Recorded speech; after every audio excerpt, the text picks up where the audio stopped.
Gentlemen, we welcome you all to the nuptial celebration of two of the loveliest people in our lives, Warren Earl and Christina. Today, the 31st day of January, the year of our Lord 2025. We now present to you the members of the entourage. Face-to-face kayo.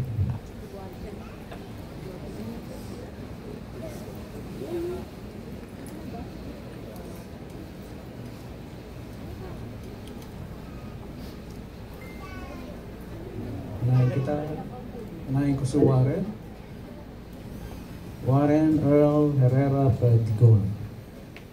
Do you take Christina Francisco Cruz here to be your partner for life?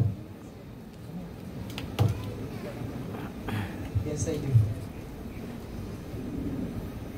Do you promise to walk by her side forever and to love, help, and encourage her in all she does? Yes, I do.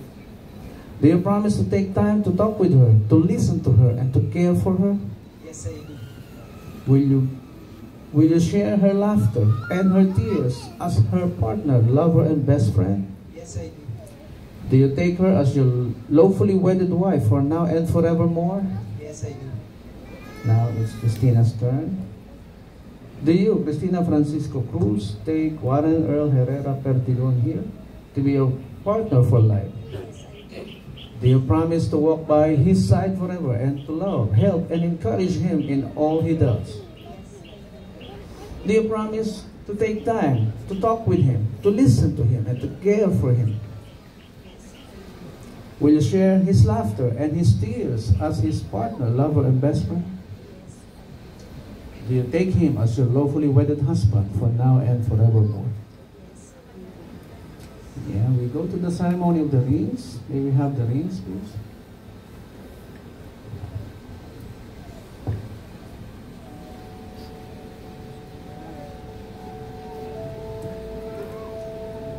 And now seal your promises with these rings, the symbol of your life shared together.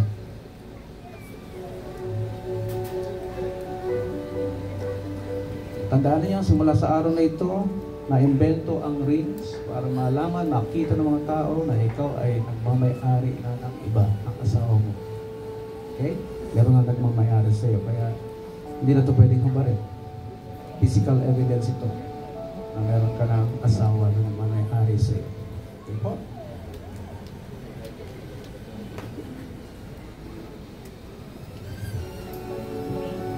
Just repeat after me, groom.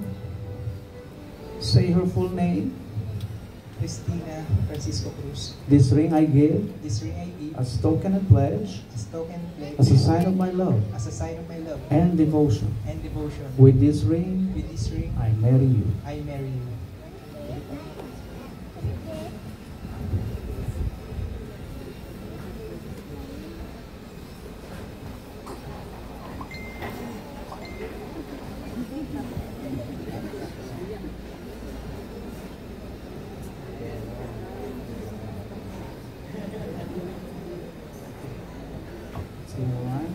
Christina,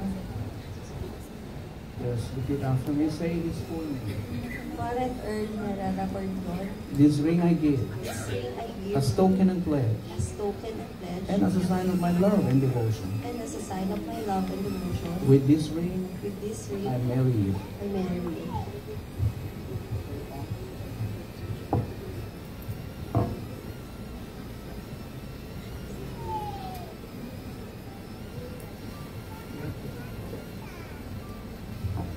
Let's listen to the personal vows of the couple. You may now take a seat for a while for a short reflection about marriage.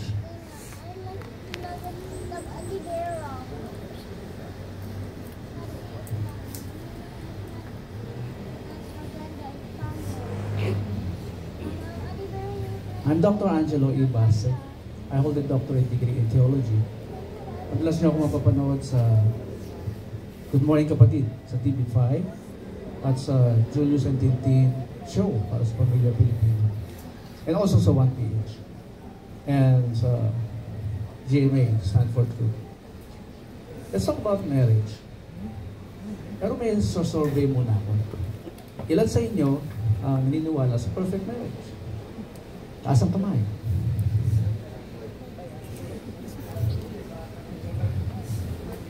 Dalawa, tatlo, apat. Anim. Very good. Alam niyo ibig sabihin niya? Anything that you don't believe with, you will never make any effort to achieve it. Ulitin ko. Ano bang bagay na hindi mo pinaniniwalaan? You will never make any effort to achieve it. Hindi mo talaga ma-experience yun. Kasi walang susundin yung katawan mo. Kapag yan nasa conscious mind mo, susunod ang katawan mo. Because you believe in it. So yan po ating problem sa Pilipinas. Daming hindi naniniwala sa perfect marriage. Baka naman hindi natin naiintindihan sa salitang perfect. Baka naman ang tingin natin sa perfect, yung dalawang mag-asawa, mayroong bilog sa ulo, at hindi nagsisigawa sa isa't isa, sobrang bait, opo, opo, darling, yes darling. Baka ganun yung iniisip natin kahulugan ng perfect eh. Para daw sabi ni Socrates, a Greek philosopher, wisdom is the beginning of definition of terms. Ano sabihin doon? I-define mo yung word, i-define mo yung terminology. We call it etymology. Saan nagsimula yung word? Paano nabuo? Saan ang source? Saan ang origin? So, i-define natin yung perfect.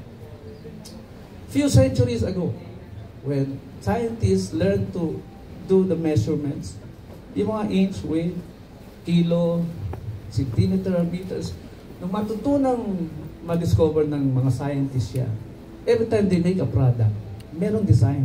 No, siyempre, coming from an idea, they will write it down sa papel, at may sukat, may measurement. Alam ba, carpenter, may measurements yun. Hindi pwedeng gawa ka lang ng gawa. Di ba? Maraming resources mo sa sayang kung wala kang design. So, merong measurement. So, sinusunod nila yun. Every time lumabas na yung produkto at nasunod yung design, yung sukat, exactly, they call it perfect. Okay? Madali lang, di ba? Marriage. Let's talk about marriage. It's from the word gem.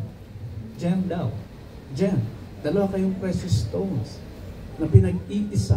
Paano pinag-iisang silver? Paano pinag-iisang gold? Paano pinag-iisang diamond? Panoorin nyo sa YouTube. Ang dami doon. Lahat yan kasi nakakalat lang. So, pinocollect nila yan para maging pure, pinipressure. Init. Lahat ng tubig, dumi, anything na hindi particles ng gold or silver or diamond, inaalis na lang. Hanggang sa maging pure. Wala nang balik to. Ano ba sabihin mo? Dapat habang nagtatagal kayo mag-asawa. Kasi yun naman ang sabi ni Jesus Christ, di ba? At sila ay magiging isang katawan. Iiwan ni lalaki ang kanyang tatay at nanay at makikisama sa kanyang wife at sila ay magiging isang katawan. Eh yun, kailangan maintindihan natin paano ba nagiging isang katawan ng mag-asawa. Dapat habang nagtatagal kayo, nawawala na yung mga pangit na ugali. Habang nagtatagal kayo, nawawala na pagkamalditan nyo. Yung sagot ng sagot sa husband. Yung laban ng laban sa husband. Natatanggal na dapat yun. Kasi ano sabi ni Apostle Paul? Bible lang makakapagsabi ng katotohanan tungkol sa marriage. Because sino ba gumawa ng marriage? E di yung God, hindi naman yung Senado, hindi naman yung Congress. Huwag niyo papaniwalaan yung Congress o Senado kung ano sinasabi nila tungkol sa marriage. Listen to God. So, maging isang katawan. Alisin yung mga pangit na ugali. At ito pa isa. Article 1. Marriage. Family code. Marriage is a special contract. Sabi ito, sa mga nag-aaral ng law, baka naalala nyo, Article 1, special contract ang marriage. Yung pipirmahan nyo mamaya, special na kontrata. Pag narinig nyo special, mayroong ordinary. Ano yung ordinary? Yung kagaya ng employer-employee relationship, contract, employment contract. Ordinary contract yan. Which means, kayo ang nasusunod sa terms and conditions. Ipapasok mo dyan, itong sahod ko. O sige, itong gagawin mo. Employment contract. Ang tawag dyan, civil or ordinary contract. Ganon din sa kontrata mo sa bahay, nagpagawa ka, engineer. Itong gagawin mo, okay, bayaran mo ko. Yun daw ang magsisilbing law between the two of you. Hanggat walang binabiolate na batas, yung contract nyo. Malinaw po. Or public customs or public policy. Hanggat walang binabiolate yan, yun ang batas sa pagitan ninyong dalawa. And that is ordinary contract. Ang marriage, special contract. Sabi pa doon, not subject to stipulations. Hindi na lang pwedeng ipasok yung sarili natin kagustuhan sa marriage. Ano ba yung sarili natin kagustuhan? Na binibitbit natin sa marriage, mga bisyo.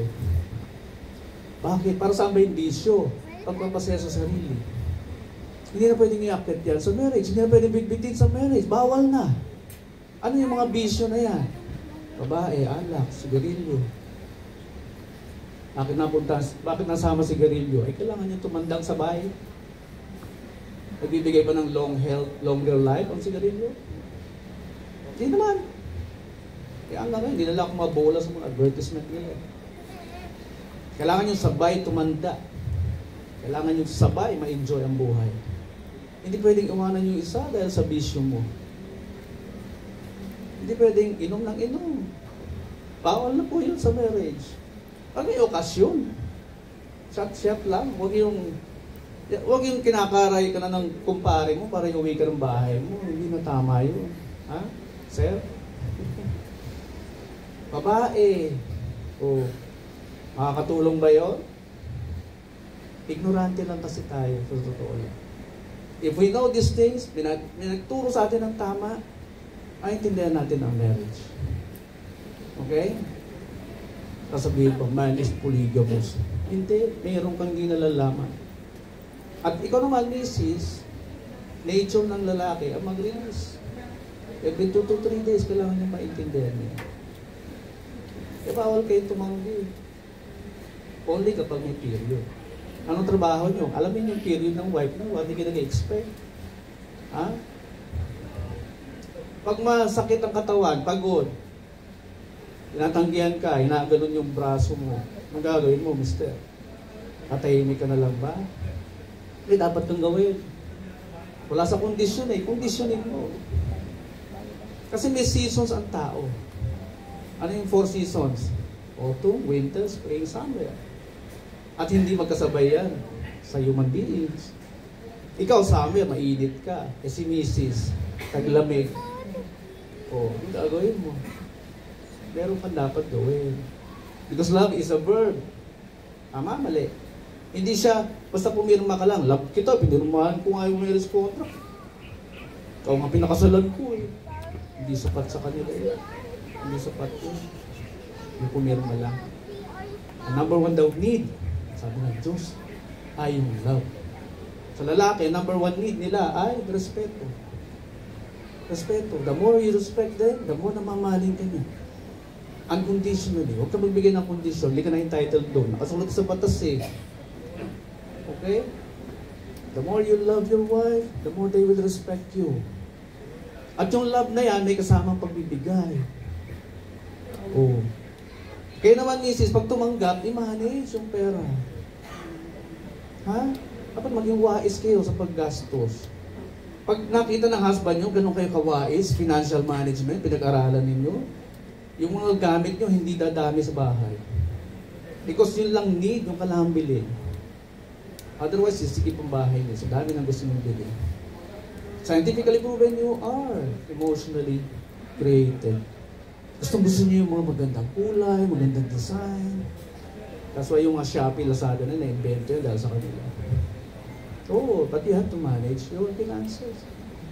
At pag nakita ni husband, yung galing mag-manage ng finances ng wife ko. Bigay lang ng bigay yan, hindi mo ko-question yan. Kung saan napunta. Diba no, sir? Diba no? Ang sarap magbigay pag napupunta sa tama. Okay? So, para yung vowsy, 17 years na, simula nung gawin yung batas na vowsy. Wala rong effect. Sabi ng Ateneo University, karal sila. Walang effect kung vowsy doon. Bakit? Promote ng violence. Hindi natin pinopromote kung paano i-respeto ang mga lalaki. Respeto kailangan nila. Hindi pwedeng sagot na sagot. Hindi pwedeng laban ng laban. Bakit? Anong sabi ni Apostle Paul? Submit to one another. Diba? Ayaw niyo paniwalaan yung Bible. Because yun, ang totoo nangyayari sa inyo, naramdaman niyo. So you really have to start believing in the Bible. Because diyan nagsisimula ang problema natin. I'm also a Supreme Court mediator. Lahat ng kasong dumadaan sa amin, sinasala namin para hindi na matuloy si judge. Ang ugat lagi ng problema, emotions. Hindi na manage na emotions. Relationship na nasira. Kaya gusto nyo umababuhay nyo? According to Harvard studies, for 85 years, pinag-aaralan nila palagi yan. Invest in your relationship at home. Huwag kang makipag-away sa kapatid mo, huwag kang makipag-away sa asawa mo, sa magulang mo. Kaya nga sinabi, honor thy parents. Alam mo yung sabihin ng honor? Kahit anong gawin kalokohan yan, wala kang choice kundi irespeto siya. That's the meaning of the word honor. Yun po yung meaning niya. At may pangako, pag nirespeto mo or pag in-honor mo parents mo, anong pangako? Nabasa niyo ba yun? Longer life. You will have longer days in the land. Subukan nyo. Kung hindi nagsasabi ng totoong Bible, try me. All you have to do is practice, apply, now na naintindihan nyo na ang design ng marriage. So, anong perfect marriage? A perfect marriage, ang pagsasama ng male and female na sumusunod lang sa design ng marriage at hindi reklamo na reklamo.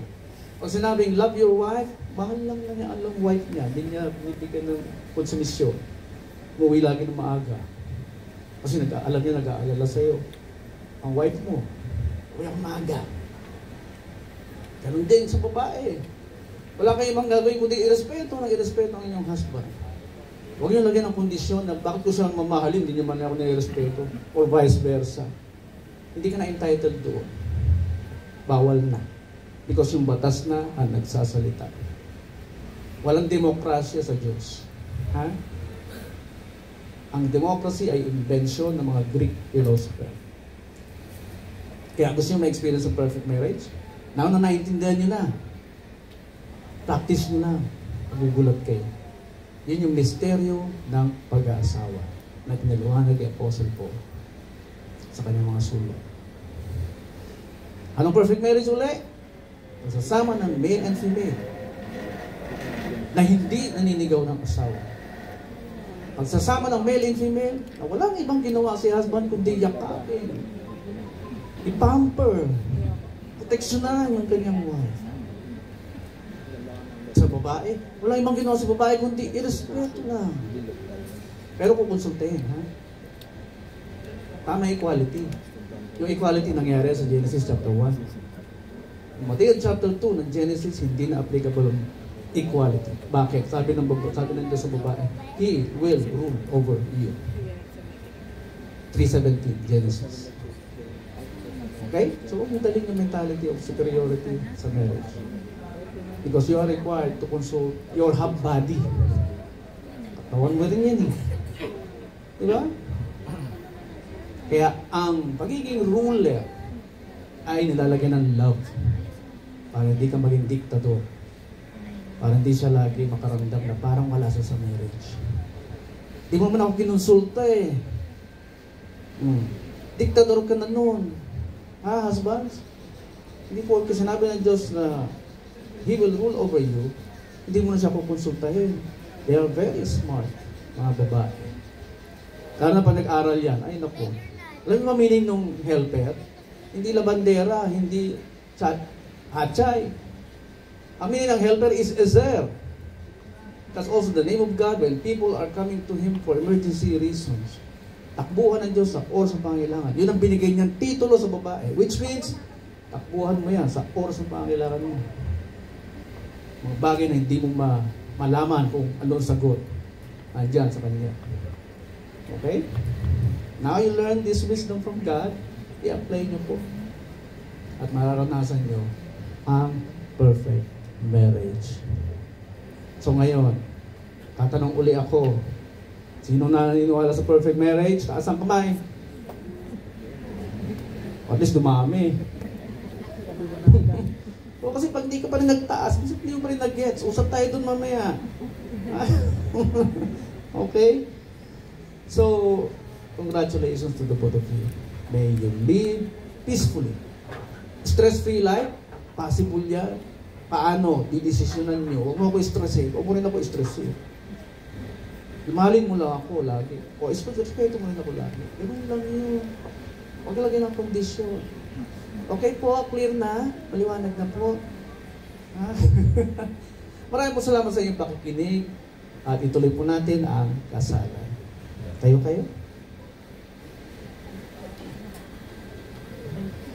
Face to face, hawak pa rin kamay.